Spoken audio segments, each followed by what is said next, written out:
Hello my YouTube people, welcome to my channel. I hope आप okay dokey होंगे। आज मैं आपको माय लवली लायर की एपिसोड 10 की कहानी सुनाने लगी हूँ। कहानी की शुरुआत करने से पहले मैं आपसे रिक्वेस्ट करूंगी कि काइंडली आप मेरे चैनल को सब्सक्राइब कर दें और बेल का आइकन प्रेस कर दें and don't forget to like and share this video. मुझे उम्मीद है कि इस चैनल को ग्रो करने में आप मेरी हेल्प करेंगे लाइक शेयर एंड सब्सक्राइब करके। Let's start the episode 10 story. Episode 10, let's go. Kim Doha परेशानी में अपने अपार्टमेंट से जल्दी से बाहर निकलता है, लिफ्ट में जाने लगता है तो मार्कसोल ही के अपार्टमेंट की तरफ देखकर फिर वहां से चला जाता है। ली टैंगमिन किम डोहा के पास्ट केस के मुतालिक इंटरनेट पे रिसर्च करने के बाद मार्कसोल ही के अपार्टमेंट के बाहर जाकर मार्कसोल ही को कॉल करता है। देखता है बाहर किम डोहा को तेजी तेजी से कहीं जाते हुए उसका पीछा करता है। किम डूहा वीरान जगह पर जाता है, चोई इमहो को ढूंढ रहा होता है। चोई इमहो उसके सामने आता है और चोई इमहो उसको कहता है तुम्हें देख कर मुझे बहुत अच्छा लगा। तो किम डूहा उसको कहता है कि बहुत अरसा हो गया हुआ है। चोई इमहो भी यही कहता है। फिर चोई इमहो उसको देख के कहता है तुम्हारे फेस से तो ऐसा ही लगता है कि जैसे तुमने कुछ किया ही नहीं, पहले भी तुम इसी तरह का चेहरा बनाते थे। फिर गुस्से से उसको कहता है कि तुम्हें पता है कि मुझे दो चीजों का बहुत दुख है, एक अपनी बहन को इजाजत दे देना कि वो तुमसे मिल सके, दूसरा तुम्हें बस से जाने देना। पंच मारता है उसको और फिर उसको कहता है कि मैं तुम्हें इतना बुरी तरह मारूंगा कि तुम्हारे छोटे छोटे टुकड़े कर कर गलियों में फेंक दूंगा। तुम्हारी माँ सारी उम्र तुम्हें ढूंढती रहेगी मगर उसको तुम नहीं मिलोगे। फिर उसको मारने की तरफ बढ़ता ही है तो मार्कसोल ही जो है नींद से एकदम से घबराहट से उठती है, फोन की तरफ देखती है तो उसे ली टैंगमिन का मैसेज नजर आता है। सीन हमारा दोबारा शिफ्ट होता है किम डूहा और चोई इमहो की तरफ। चोई इमहो से पूछ रहा होता है कि तुमने मेरी बहन के साथ क्या किया, मेरी बहन किधर है, क्या उसको बहुत तकलीफ हुई थी, उसकी बॉडी किधर है, तुमने उसको क्यों मारा। किम डूहा को जवाब नहीं देता। उसे मार्कसोल ही की वो बातें याद आती हैं जब मार्कसोल ही ने उसको बोला था तुमने उसको नहीं मारा। ये सोचते हुए उसका हाथ रोकता है और उसे कहता है कि मैंने उसको नहीं मारा। ली टैंगमिन वहां पे पहुंचता है और वो चोई इमजो को और किम डूहा को बातें करते हुए सुन रहा होता है छुपकर। किम डूहा चोई इमहो को कहता है मैं उसको नुकसान पहुंचाने का सोच भी नहीं सकता था। ये बात सच है कि उसका मेरे साथ झगड़ा हो गया था और मैंने उसको बहुत तकलीफ भी दी जिसकी मैं उससे माफी नहीं मांग सकता और सारी उम्र मैं गिल्ट में ही जिंदा रहूंगा, मगर मैंने उसको नहीं मारा। तो वो उसे कहता है तुम झूठ बोल रहे हो, तुमने ही उसको मारा है। वो उस पर गुस्सा कर रहा होता है काफी और उसे काफी बुरा भला भी बोलता है। तो वो उसे कहता है कि सिर्फ मैं नहीं था उसकी देखभाल करने के लिए, तुम भी थे, तुमने क्यों नहीं उसका ख्याल रखा। चोई इमहो अपनी ही सोचों में गुम हो जाता है, वो वहां से जाने लगता है। चोई इमहो जो है ना वो गुस्से में आता है, अपना खंजर निकालता है और उसको मारने ही लगता है। किम डूहा पीछे मुड़ के देखता है, वहां पे ली टैंगमिन आता है अचानक से और उसको नीचे गिरा देता है। किम डूहा ली टैंगमिन को बहुत ही हैरानी के साथ देखता है। चोई इमहो ली टैंगमिन को पहचानने के बाद कहता है तुम क्या यहाँ पे पुलिस लेके आए थे। ली टैंगमिन कहता है तुम दोनों पुलिस स्टेशन चलो। तो किम डूहा मना कर देता है तो चोई इमहो को मौका मिल जाता है भागने का वहां से। ली टैंगमिन उसके पीछे भागता है। किम डूहा जब देखता है ली टैंगमिन को चोई इमहो के पीछे भागते हुए तो वो भी दूसरे रास्ते से भागता है। ली टैंगमिन जाके चोई इमहो को पकड़ता है। दूसरी तरफ से किम डूहा आकर ली टैंगमिन को पकड़ते हुए कहता है चोई इमहो को कि तुम यहाँ से भागो। चोई इमहो थोड़ा शॉक में तो आता है मगर वो वहां से भाग जाता है। ली टैंगमिन किम डूहा को कहता है मुझे छोड़ो। जाके देखते हैं तो चोई इमहो जा चुका होता है। किम डूहा ली टैंगमिन को कहता है कि चोई इमहो ने जो खंजर उठाया हुआ था वो किसी पे वार नहीं करेगा, उसने मुझे मारने के लिए उठाया था। ली टैंगमिन उसको कहता है तुम्हें अगर सब कुछ ठीक लग रहा है इसका मतलब ये नहीं कि सब कुछ ठीक है। क्या तुम डरते हो कि लोग जान जाएंगे कि तुम सोंगजू हो। किम डूहा उसकी तरफ शॉक्ड होकर देखता है। फिर ली टैंगमिन उसको बताता है कि वो यहाँ पे किस तरह से पहुंचा। फिर उससे पूछता है क्या मार्कसोल ही को पता है कि तुम सोंगजू हो। तो किम डूहा कह देता है कि हाँ उसे पता है। ली टैंगमिन कहता है हैरत की बात है, वो तुम्हारे साथ अभी डेट कर रही है। तो किम डूहा उसको कहता है कि वो मुझ पर यकीन रखती है और शुक्रिया अदा करके उसका जाने लगता है। तो ली टैंगमिन उसको कहता है अगर मार्कसोल ही को किसी किस्म का नुकसान पहुंचा तो मैं तुम्हें चोई इमहो के मारने से पहले मारूंगा। तो किम डूहा उसको कहता है क्या तुम्हारे अंदर अभी तक उसके लिए फीलिंग्स है। तो ली टैंगमिन कहता है कि मार्कसोल ही जो है ना जिंदगी में बहुत सी मुश्किलात से गुजरी है, वो सिर्फ खुशी डिजर्व करती है। चलो अपनी चोट साफ करो और उसको इस बारे में कुछ ना बताना। तो किम डूहा उसको कहता है कि मैं उससे कुछ नहीं छुपाता। तो ली टैंगमिन उसको कहता है क्या इस वजह से कि वो लोगों का झूठ सुन लेती है। तो किम डूहा उसको कहता है कि तुम बेशक उस पर यकीन ना रखते हो मगर मैं उस पर यकीन रखता हूँ और उसको मैं अपने हिसाब से खुश रखूंगा। ये कह के वो वहां से चला जाता है। चोई इमहो चलते हुए जाता है, उसके जहन में वो बातें आती हैं जब किम डूहा ने उसको ली टैंगमिन से बचाया था और उसको जाने दिया था। और वो किम डूहा की बातें आती हैं जब किम डूहा ने उसको बताया था कि जोई इमहो मुझे अपना ख्वाब समझती थी। पास्ट के कुछ सीन्स दिखाए जाते हैं जिसमें हम देखते हैं जोई इमजी जो है वो छुप रही है अपने फादर से। उसके फादर हंगामा कर रहे, वो नशा करते हैं, इस वजह से पैसे मांग रहे थे, और जो पैसे मिलते हैं उसको लेके जब जाने लगते हैं तो वो लेने की कोशिश करती है तो उसको मारना पीटना शुरू कर देते हैं उसके फादर। जोई इमहो आके उसको बचाता है, वो कोशिश तो करती है, रोती पीटती है कि मैंने पैसे बहुत ही मुश्किलों से जमा किए। वो उसे रोकता है, फिर उसे पूछता है क्या बात है, तुमने पैसे क्यों जमा किए?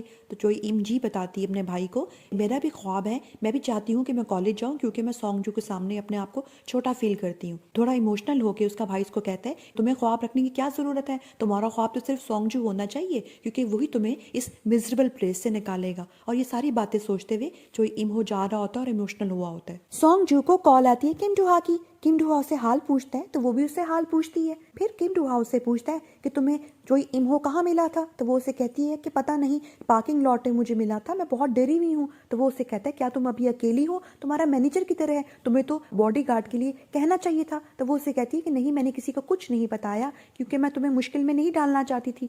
फिर वो उसे सॉरी करता है कि सारा कुछ मेरी वजह से हो रहा है। वो उसे कहती है नहीं, तुम मुझसे सॉरी मत करो, अब तुम्हारी आवाज़ सुनकर अब काफ़ी बेहतर फील कर रही हूँ। फिर वो उसे कहती है कि आज मैंने एक चीज़ रियलाइज़ की है, तुम्हारे मरने से 1000 गुना बेहतर है कि तुम किसी और औरत के साथ जिंदगी भर खुश रहो, तुम मरना मत प्लीज़, जिंदा रहना।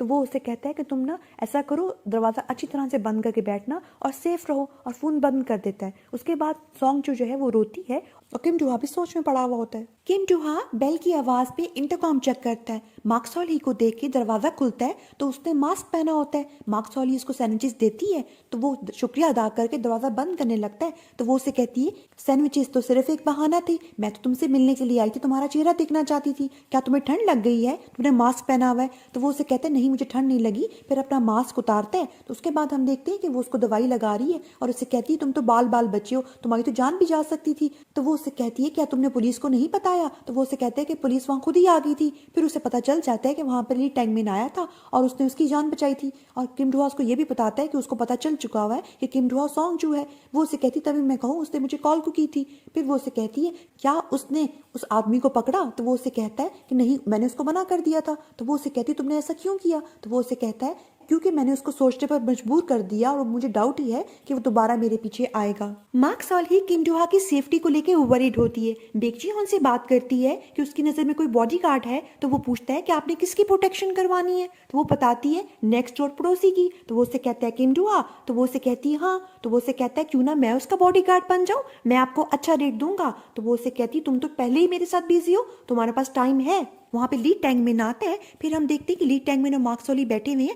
मार्क सॉली उसका शुक्रिया अदा करती है किम डूहा की हेल्प करने पर। तो वो उसे कहता है मुझे सारी बातों के बारे में पता चल चुका हुआ है, मुझे पता है वो तुम्हारा बॉयफ्रेंड है, मैं दखल नहीं दे रहा तुम दोनों में, मगर मैं तुम्हारी सेफ्टी को लेकर वरिड हूँ क्योंकि तुम दोनों पड़ोसी हो, इकट्ठे घूमते फिरते हो और खाते पीते हो। वो उसको समझाती है और फिर उसे बताती है कि वो उस पर मुकम्मल यकीन रखती है और फिर वो खामोश हो जाता है। सॉन्ग जू की बाढ़ वाली परफॉर्मेंस की वीडियो देखकर ड्यूक चैन का मूड खराब हो जाता है। उसकी सेक्रेटरी बताती है कि लोगों ने इसको बहुत पसंद किया है तो वो खुश हो जाता है। उसकी सेक्रेटरी कहती है कि अगर सॉन्ग जो ये बार बार करेगी तो उसकी ब्रांड वैल्यू खत्म हो जाएगी। तो ड्यूक चैन कहते हैं तुम परेशान ना हो, मैं उसको समझा दूंगा, वो बार बार ऐसा नहीं करेगी। फोन करने पे उसको पता चलता है कि किम डूहा के साथ लास्ट नाइट क्या हुआ था। वो जल्दी से किम डूहा के पास जाता है। फिर हम देखते हैं कि किम डूहा और ड्यूक चैन बैठे हुए हैं। ड्यूक चैन अपनी फिक्र शो करवाते हुए उसे उसका हाल पूछता है तो वो उसे बताता है सब कुछ। तो वो उसे कहता है तुम बाल बाल बचे हो। फिर ड्यूक चैन उसको कहता है कि अब तुम क्या यहाँ पे रहोगे? तो वो उसे कहता है कि हाँ, मैं यहाँ पे बहुत ही कंफर्टेबल फील करता हूँ।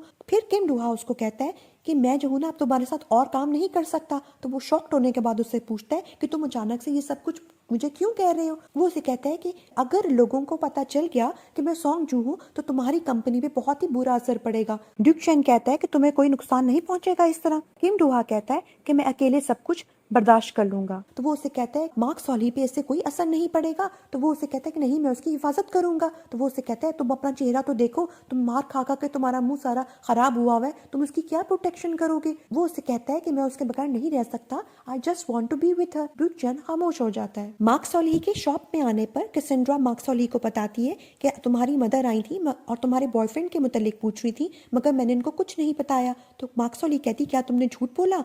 तो वो कहती नहीं, क्या तुम उसको देख नहीं रही? तो वो उससे कहती नहीं, मैं देख नहीं रही, हम तो डेट कर रहे हैं। तो वो उससे कहती अच्छा ये कब हुआ? तो वो उससे कहती वैसे तो उसने ऑफिशियली मुझे डेट के लिए नहीं पूछा। कैसेंड्रा कहती फिर तुम लोग कैसे डेट कर रहे हो? तो ये सुनकर उसका थोड़ा मूड अपसेट हो जाता है। उसके बाद हम देखते हैं कि मार्क सॉली जब अपने अपार्टमेंट में एंटर होने लगती है तो वहाँ पे ड्यूक चैन को मिलती है। ड्यूक चैन से कहती है कि जो एग्रीमेंट पे हमने साइन करना था, तो वो उससे कहता है अब इसकी ज़रूरत नहीं है। फिर वो उससे पूछता है कि आप किम डू आप पे ट्रस्ट करती हैं? तो वो उससे कहती है हाँ मैं ट्रस्ट करती हूँ। जब वो ड्यूक चैन से पूछती है तो ड्यूक चैन कहता है मैं भी ट्रस्ट करता हूँ। तो वो उसको सच सुनाई देता है। फिर वो उससे कहता है कि मैंने सुना कि आप दोनों डेट कर रहे हैं, मुबारकबाद देता है। वो उसको झूठ सुनाई देता है। वहाँ पर किम डू आता है, वो पूछता है आप लोग क्या कर रहे हैं? तो ड्यूक चैन कहता है हम सिर्फ चैट कर रहे थे। और फिर ड्यूक चैन वहाँ से चला जाता है और मार्क सॉली उसके साथ उसके अपार्टमेंट में चली जाती है। मार्क सॉल ही किम डुहा के अपार्टमेंट में उसको खाना निकाल के देती है। किम डुहा उसका शुक्रिया अदा करता है। मार्क सॉल ही उसको बताती है कि उसको ड्यूक चैन से पता चला है कि वो किम डुहा पे ट्रस्ट करता है, तो वो खुश हो जाता है। फिर वो कहती है कि मैंने ड्यूक चैन से ये भी सुना है कि हम दोनों डेट कर रहे हैं। तो वो मुस्कुराते हुए कहता है कि हाँ, और खाने की तरफ ध्यान होता है उसका। मार्क सॉली का मूड ऑफ होता है और वो उसे कहती है क्या कपल एक किस के बाद ऑटोमेटिकली डेट करना शुरू कर देते हैं? वो उसकी तरफ मुस्कुराता है देखकर और फिर उसे अपने पीनट दे के कहता है चलो अब हम दोनों कपल बन जाते हैं। तो वो उसे कहती है भूल जाओ। फिर वो उसे कीचेन पहनाता है, कहते हैं अब तुम मेरी गर्लफ्रेंड बन जाओ। तो वो उसे मुस्कुराते हुए कहती है भूल जाओ, मैं नहीं करूंगी। फिर वो उसे आइसक्रीम देता है तो वो राजी हो जाती है और फिर वो खुश होते हैं और वो कहते हैं कि अब हम दोनों ऑफिशियली कपल हैं और दोनों हक करते हैं। ड्यूक चैन की कंपनी का एक सिंगर मार्क सॉली के मोहल्ले के एक दुकानदार के पास आया होता है। दोनों दोस्त होते हैं, बातें कर रहे होते हैं। वहां पर ड्यूक चैन को देखकर वो सिंगर हैरान हो जाता है कि इस एरिया में वो क्या कर रहा है। तो उस दुकानदार उसको बताता है कि हमारे मोहल्ले में किम डुहा भी रहता है जो जॉबलेस पर्सन है। तुम्हें बहुत शौक है ना किम डुहा के साथ काम करने का, तुम मुझसे कहो वो तुम्हें गाना लिख दे, तो इस तरह तुम मशहूर भी हो जाओगे। दोनों हंसी मजाक में इस बात को उड़ा देते हैं। ड्यूक चैन के भाई के पास एक सप्लायर आता है। जब ड्यूक चैन का भाई उसको पैसे देने लगता है तो देखता है कि सारे पैसे उसके गायब हैं। अपने पार्टनर को कॉल करता है तो उसका फोन बंद आ रहा होता है। तो उसको पता चल जाता है कि उसका पार्टनर उसके पैसे लेके फरार हो गया, जिसपे उसको बहुत गुस्सा चढ़ता है। मार्क सॉल ही के बुलाने पर किम डुहा उसके कैफे जाता है तो वो उसे मुख्तलिफ बॉडीगार्ड्स की तस्वीरें दिखाती है और उससे पूछती है इनमें से कौन सा सही है। तो वो उसे वजह पूछता है तो वो उसे बताती है कि तुम्हारी सिक्योरिटी के लिए। तो वो कहता है कि नहीं, मैं अनकंफर्टेबल फील करता हूँ। तो बेकची हॉन कहता है क्या मैं आपका बॉडीगार्ड बन जाऊं? तो वो मना कर देता है और फिर वो वहां से चला जाता है। वो लोग खामोश हो जाते हैं। बेकरी मैन सोबोरो मार्क सॉल ही के पास आता है और फेस्टिवल में पार्टिसिपेशन के लिए इनविटेशन देता है। वो मना कर देती है मैं हमेशा की तरह हिस्सा नहीं लूंगी। वो जाने से पहले कहता है कि आप इस बारे में दोबारा सोचेंगी, क्योंकि इस दफा मैं पुराने चेयरमैन की जगह पे आया हूँ और 50% लोग मेरा साथ दे रहे हैं, मगर बहुत से लोग मेरा साथ नहीं दे रहे, क्योंकि उसकी वाइफ जो है वो बहुत सी बिल्डिंग की मालिक है और लोग उसको सपोर्ट कर रहे हैं। तो अगर आप मेरी हेल्प करेंगी। वो कहती है कि मैं करना चाहती हूँ, मगर मैं माजरत चाहती हूँ कि मैं अभी बहुत बिजी हूँ। वो ओके करके चला जाता है। उसके जाने के बाद बेकची हॉन आता है और कहता है कि अगर आप फेस्टिवल में हिस्सा लेंगी ना तो मैं आपकी मदद करूंगा। तो वो मना करते हुए कहती है तुमने किम डुहा का फेस देखा है ना, उसकी वजह से मैं बहुत परेशान हूँ, मेरे पास टाइम नहीं है। तो कैसेंड्रा कहती है अगर किम डुहा तुम्हारी हेल्प करवाएगा फेस्टिवल में, इस तरह वो भी घर में बोर नहीं होगा और बिजी रहेगा और खुश रहेगा। तो बेकची हॉन कहता है कि ये सबसे अच्छी बात है, क्योंकि फेस्टिवल में मैं भी उस पर कड़ी नजर रखूंगा और उसकी सेफ्टी को लेकर कोई मसला नहीं होगा। तो मार्क सॉल ही सोचती है इसके मुतालिक। मार्क सॉल ही की मदर अपने न्यू बॉयफ्रेंड के साथ हाइकिंग पे आई होती है। तो वहां पर वो मार्क सॉल ही के फादर को देख के शॉक्ड में आ जाती हैं। मार्क सॉल ही किम डुहा को उसके अपार्टमेंट से निकलता देखकर उसे मास्क की वजह पूछती है। वो कहता है मैं जख्मी फेस से किसी को डराना नहीं चाहता। वो उसके एनवलप के मुतालिक पूछता है। वो कहती है मेरे फादर ने भेजे हैं। देखने के बाद वो उससे पूछती है तुम कहाँ जा रहे हो? वो बताता है कन्वीनियंस स्टोर। वो भी जाने के लिए राजी हो जाती है। दूसरी तरफ हमें कन्वीनियंस स्टोर का मालिक दिखाया जाता है तो म्यूजिक नोट्स लिख रहा होता है। किम डुहा के आने पर वो सफाई कर रहा होता है तो पेपर नीचे गिर जाता है। किम डुहा उसको देख के पढ़ता है, वो मांगता है तो वो उसको देता है। फिर किम डुहा उससे पूछता है क्या तुम किसी म्यूजिक स्कूल जाते हो, क्योंकि आजकल के ज़माने में बहुत कम लोग होते हैं जो म्यूजिक के नोट्स म्यूजिक राइटिंग में लिखते हैं। वो जवाब नहीं देता। जाने पर किम डुहा को आवाज़ दे के कहता है कि मैं म्यूजिक स्कूल नहीं जाता, ये फेस्टिवल के लिए मैं गाना तैयार कर रहा हूँ। घर आने पर किम डुहा से पूछता है कि फेस्टिवल कब हो रहा है। मार्क सॉली उससे वजह पूछती है तो वो बताता है कि मैं उस कन्वीनियंस स्टोर के पर्सन का गाना सुनना चाहता हूँ, क्योंकि मुझे वो बहुत ही इंटरेस्टिंग लगा था। तो वो उससे कहती है कि पता नहीं ये फेस्टिवल होता है कि नहीं होता, क्योंकि 50% लोग सोबोरो के साथ हैं और बाकी लोग नहीं हैं, शायद ये फेस्टिवल ना हो। तो वो उससे पूछता है कि तुम हिस्सा ले रही हो? वो कहती है मैंने अभी डिसाइड नहीं किया। तो वो उसे इंसिस्ट करता है हिस्सा लेने के लिए। तो वो उससे कहती है कि मैंने कभी हिस्सा नहीं लिया, अगर मेरी कोई हेल्प कर दे तो वो वो कहते हैं ठीक है तुम्हारे एम्प्लॉयज तो है ना। वो ये कहती है कि अगर तुम मेरी हेल्प करवा दो। पहले तो वो मना करता है, फिर वो उसे बहुत ही प्यार से राजी करती है और वो राजी हो जाता है और फिर दोनों खुश हो जाते हैं। मार्क्सॉल ही के कैफे पर कैसेंड्रा, बेक जी हॉन और किम डू हा बैठे हुए होते हैं और डिस्कस कर रहे होते हैं कि फेस्टिवल में उनको क्या थीम रखना चाहिए। कैसेंड्रा अपना आइडिया देती है, फिर किम डू हा भी अपना आइडिया देते हैं जो सबको बहुत अच्छा लगता है। उसके बाद हमें ली टैंगमिन दिखाया जाता है जो अपने ऑफिस में रिसर्च कर रहा होता है किम डू हा के पास्ट केस के मुतालिक। और उसके बाद हम देखते हैं चोई इम हो को जो वापस जा रहा होता है अपने घर बस के जरिए कि किम डू हा जब आता है उनकी शॉप में फेस्टिवल वाले दिन तो उसको देख के शॉक्ड होते हैं कि उसने तो रेट्रो थीम को फॉलो ही नहीं किया और कौन से कपड़े पहने हुए। वो कहता है मैंने तो फॉलो किया है। तो वो उसे कहते हैं लगता है इसके कपड़े हमें चेंज करने पड़ेंगे, तो हमें जल्दी जल्दी जाना चाहिए। मार्क्सॉल ही और किम डू हा जब फेस्टिवल में पहुंचते हैं तो मार्क्सॉल ही एक शॉपकीपर के पास जाकर एक ड्रेस पसंद करती है और किम डू हा को कहती है कि जल्दी जल्दी से जाके चेंज करो। जब वो ड्रेस पहन के आता है तो दुकानदार भी तारीफ करती है कि आप पे तो सारे कपड़े पहने हुए बहुत ही अच्छे लगते हैं। और उसके बाद हम देखते हैं कि फेस्टिवल स्टार्ट हो जाता है। मुख्तलिफ दुकानदारों के पास बहुत रश होता है, सब लोग वहाँ बहुत इंजॉय कर रहे होते हैं, मगर उनकी शॉप में कोई रश नहीं होता। वो कोशिश तो करते हैं मगर वहाँ पे कोई आ नहीं रहा होता। फिर मार्क्सॉल ही कहती है किम डू हा को कि तुम मेरी दुकान पर कस्टमर बन के आओ। कैसेंड्रा भी कहती है कि ये बहुत अच्छा आइडिया है। किम डू हा जाता है और वो शोर मचा मचा कर ऊंची ऊंची आवाज़ में कहते हैं कि जी आप हमारे कस्टमर हैं, ये पंच पी के देखें। फिर ऊंची आवाज़ में किम डू हा बोलते हैं ये पंच तो बहुत ही टेस्टी लग रहा है कि लोग सुन लें, किस तरह से लोग अट्रैक्ट होके आए, मगर कोई आ नहीं रहा होता। फिर किम डू हा उसको जब पीता है तो बहुत से कस्टमर्स उनके पास आ जाते हैं ये कहते हुए कि हमें भी ये जो कस्टमर पी रहे हैं ना यही पीना है, और फिर उनकी दुकान पर रश हो जाता है। ली टैंगमिन किम डू हा के पास्ट केस के मुतालिक इन्वेस्टिगेशन करने के लिए अपने होम टाउन के पुलिस स्टेशन में जाता है। ड्यूक चैन दिखाया जाता है जो वीडियो देख रहा होता है किम डू हा की मदर की, जिसमें उसकी मदर बोल रही होती है कि मेरे बेटे पे सिर्फ कत्ल का इल्जाम लगा था, उसने कत्ल नहीं किया था, उसको जज ने बाइज्जत रिहा किया था। ड्यूक चैन सोचता है वो बातें जब वो उसकी मदर से मिला था और उसकी मदर ने पूछा था कि किम डू हा अब तक गया क्यों नहीं है, तो वो बताता है कि उसकी गर्लफ्रेंड यहाँ पर है, उसका टैरो कार्ड कैफे है, तो वो यहाँ पे बहुत ही मुतमईन है। तो उसकी मदर उसका कैफे का एड्रेस पूछती है और ड्यूक चैन ये सारी बातें सोच रहा होता है। किम डू हा की मदर टैरो कार्ड कैफे जाती है। फेस्टिवल की वजह से वो लोग वहाँ पे होते नहीं है। किम डू हा की मदर जब फेस्टिवल में जाती है तो किम डू हा का दूर से बहुत ही खुश देखकर वापस वहां से चली जाती है। कैसेंड्रा मार्क्सॉल ही को कहती है कि दुकान पे रश नहीं है, तुम लोग जाके फेस्टिवल घुमाओ। दोनों अपना हाथ पकड़ के जाती हैं तो बेकची हॉन उनको देख के कहता है ये दोनों हाथ पकड़ के जा रही है। तो कैसेंड्रा कहती है हाँ ना, दोनों डेट कर रहे हैं। तो बेकची हॉन को फर्स्ट टाइम पता चलता है। दोनों जाते हैं, घूमते फिरते हैं, मुख्तलिफ स्टॉल्स में जाते हैं। किम डू हा उसको हैट बना के भी देखते हैं, काफी इंजॉय करते हैं। फिर दोनों टेडी बियर लेते हैं मैचिंग और बहुत ही खुश होते हैं। फिर हम देखते हैं म्यूजिक के मुकाबले में कन्वीनियंस स्टोर का पर्सन खड़ा हुआ होता है और उसका दोस्त नहीं आता जिसने कीबोर्ड बजाना होता है। पैसों के लिए फेस्टिवल में उसने हिस्सा लिया होता है और परेशान होता है। जाने से पहले वो बताते हैं कि मेरा दोस्त नहीं आ रहा। मार्क्सॉल ही किम डू हा को कहती है कि तुम्हें उसकी हेल्प करनी चाहिए। किम डू हा कुछ सोचने के बाद उसकी हेल्प करने चला जाता है और किसी से कीबोर्ड उधार मांगता है। फिर उसे कहता है कि तुम अपने गाने के मुतालिक लोगों को बताओ, इतनी देर में तुम्हारा मैं म्यूजिक देख लेता हूँ। फिर वो लोग म्यूजिक स्टार्ट करते हैं। म्यूजिक स्टार्ट होने पर सब लोग बहुत ही खुश होते हैं, बहुत इंजॉय कर रहे होते हैं, पसंद भी करते हैं बहुत ज़्यादा। ऑडियंस में एक दो लड़कियां खड़ी हुई होती हैं और वो किम डू हा को देख के कहती है एक लड़की कि मैंने इसको कहीं देखा हुआ है। फिर उसे सोच के कुछ याद आता है और अपनी दोस्त को कहती है ये तो वो लड़का है। उसकी दोस्त हाँ करती है, फिर दोनों उसकी तस्वीरें खींच लेते हैं। और दूसरी तरफ हमें ली टैंगमिन दिखाया जाता है। ली टैंगमिन उस सब के चीफ से बातें कर रहा होता है और उसे उस मिसिंग केस के मुतालिक इन्वेस्टिगेशन करते हुए पूछता है। तो वो पर्सन कहता है कि वो केस खत्म हो चुका हुआ है। तो वो कहता है कि उस लड़की ने वाकई में सुसाइड किया था कि कुछ और हुआ था, क्योंकि मैंने फुटेज देखी, उसे सही पता नहीं चल रहा।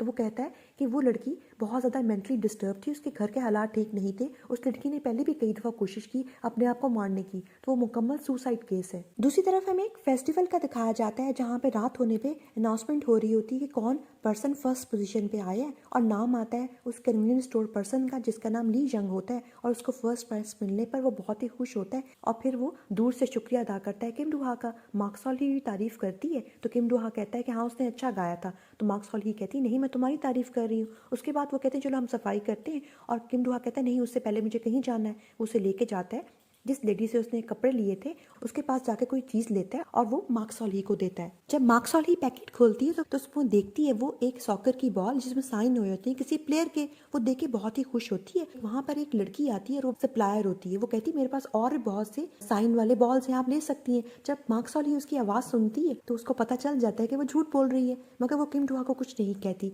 किम डू हा यही समझता है कि उसने उसको ऑथेंटिक साइन वाला सॉकर का बॉल दी है। उसके बाद दोनों खड़े होते हैं और वहाँ पे फायर वर्क देख के बहुत ही खुश होते हैं। दोनों ने एक दूसरे के हाथ पकड़े हुए होते हैं, दोनों एक दूसरे की तरफ देख के मुस्कुराते हैं और फिर मार्क सॉली उसको किस करती है और फिर दोनों एक दूसरे को किस कर देते हैं और खुश हो जाते हैं और फायर वर्क हो रहा होता है और बहुत ही खुशी खुशी दोनों एक दूसरे के साथ खड़े हुए होते हैं। दूसरी तरफ हमें दिखाया जाता है जंगल का एक सीन जहाँ पे कुछ लोग खुदाई करते हैं, खुदाई पे उनको एक स्केलेटन मिलता है और दूसरी तरफ हमें मार्क सॉली और किम डोहा दिखाए जाते हैं जो फायर वर्क देख के बहुत ही खुश हो रहे होते हैं और वहां पर हमारी एपिसोड फिनिश हो जाती है। मुझे उम्मीद है कि आपको आज की एपिसोड की कहानी इंटरेस्टिंग लगी होगी। अगर आपने इस ड्रामे की आगे की कहानी सुननी है, काइंडली मेरे चैनल को सब्सक्राइब करें और बेल का आइकन प्रेस करें and don't forget to like and share this video. Bye, see you in the next video.